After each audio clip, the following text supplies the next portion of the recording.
We have the opportunity to make a habit of empathy. Well, following up on that, what would you say is the most important progressive value to you personally? If you had to choose one value. I wouldn't choose one value.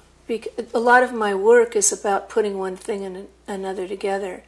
And in fact, I was recently at an event with a wonderful woman activist and terrific values and doing work across the board, but wanted to say that what's really happening, what's really wrong in the world today can best be described by patriarchy, and it all comes from patriarchy.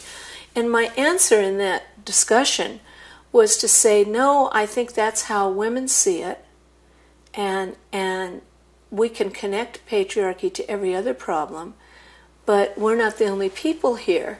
There are a number of people who have concerns for social justice. It's not only women, it's people of color, it's working class people. And if you start from any one of those positions, you can say it all came from this. And it's true because we're so interconnected. Maybe interconnection would be my value. But I don't know, would I put that above feeding children? No.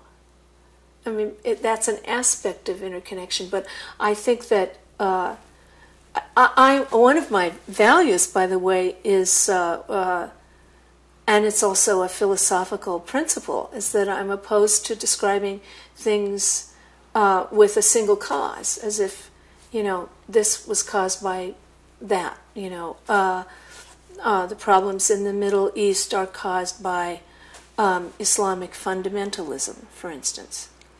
Islamic fundamentalism is only one part of a much more complex picture. And when we try to simplify things, there's a way to describe thought like that, it's reductive.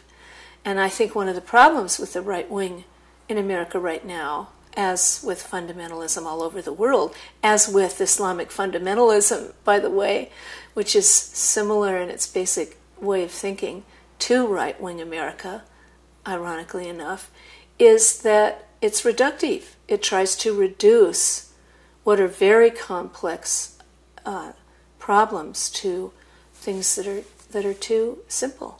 And how do you approach them then? In the same way that those social scientists are reductive too, by the way. How do you approach? Yeah, how do you approach it then? Kind of explaining life phenomena from many different angles, because there is this weave.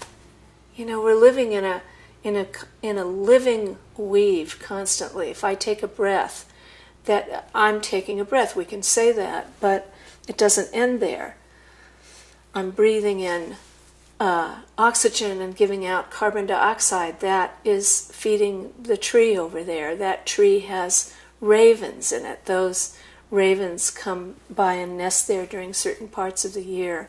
There's a whole mythology in Native American philosophies about ravens being visionaries.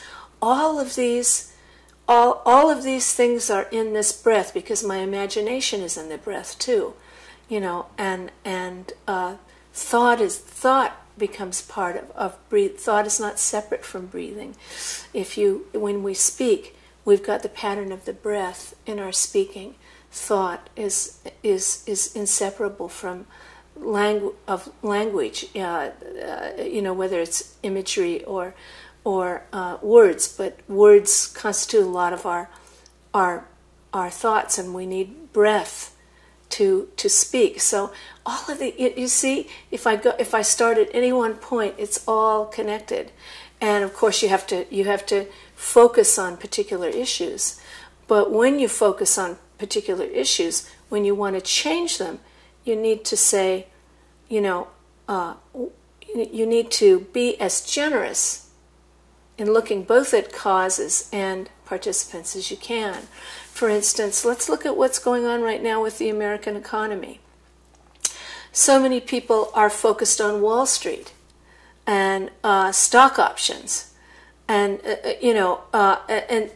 that's stripped of any. It seems stripped of any human values. They say, "Oh well, it's going to be a terrible thing if it affects Main Street and people can't get credit," and that's true at this point. It is a serious problem, but where did this begin? Where did this begin, and who, and what are going to be the repercussions? It goes in many directions, and one direction that hasn't been talked about is that it's working class people and the working poor and the middle class have been steadily suffering over 8 years. In fact, even during the Clinton years, this started.